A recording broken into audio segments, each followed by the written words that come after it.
The coffee left his hand like a weapon, exploding across her white blouse, her laptop, the spotless boardroom floor.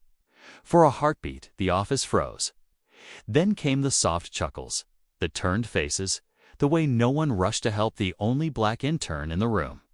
Her skin burned, but not from the coffee.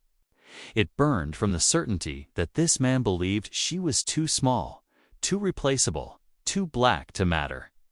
By the end of the workday, that same intern would stand at the front of the office with the power to end his career in a single sentence.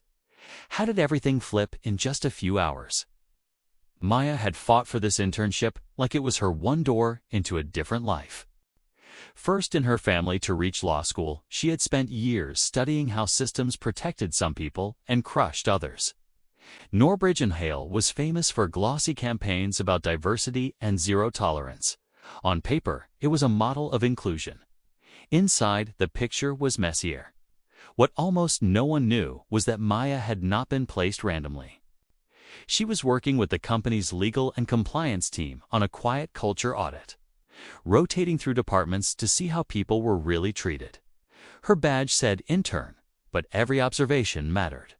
Her notes, her emails, even what she felt in her gut would be read by executives who rarely came to this floor. She had power. She just had not planned on using it so soon. From her first week, patterns appeared. The other interns, all white, were pulled into brainstorming sessions, praised for potential, invited to after-work drinks. Maya was handed grunt work and reminded, with tight smiles, that she was lucky to be there. When she entered a room, Brad's jokes shifted toward attitude, quotas, and people who were too sensitive. Nothing was blatant enough for a headline, but every comment landed in the same place. She recorded it all in her notebook, unsure whether she was overreacting or finally seeing what others preferred to ignore. On the morning of the big client presentation, the office buzzed with tension. A major contract depended on the numbers Brad would present. The conference room filled with suits and easy laughter. Maya's role was simple: set up materials, run slides, disappear. As she passed Brad his printed reports, his hand moved a little too casually. The coffee arced and crashed into her chest, soaking papers, blouse, and keyboard. Heat shot through her skin. Cold silence spread across the room. A few people covered their mouths, not to help her, but to hide their discomfort. Brad brushed it off as her mistake and ordered her to clean up. In that moment, everything clicked.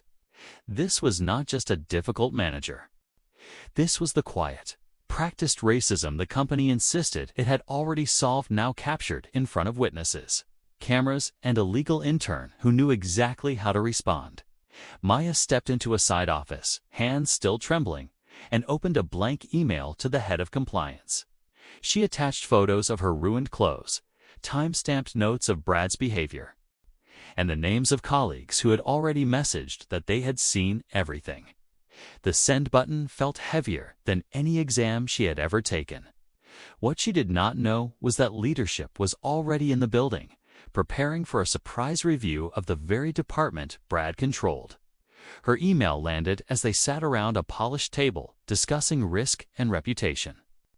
Within an hour, the tone of the day changed. Late that afternoon, the entire team was ordered into the same conference room. Executives stood at the front, faces set. They announced that a serious misconduct investigation had been completed with help from an internal legal intern. Then they called that intern by name and asked her to step forward. Maya walked to the front, feeling every stare. The executives handed her a printed statement and, with a small nod, let her decide whether to read it.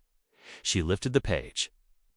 In a steady voice, she outlined the findings: a pattern of discriminatory conduct, abuse of authority, and the final coffee incident witnessed by the team. The last line froze the room as she read that Brad's employment was terminated, effective immediately. The man who had drenched her in coffee now stood silent while the black intern he had mocked ended his career in front of everyone. Word of that moment moved through the building faster than any memo. Policies could be rewritten, but it was this image that stayed. A line crossed and a line finally drawn. When cruelty spills in front of you, are you the one looking away or the one who refuses to?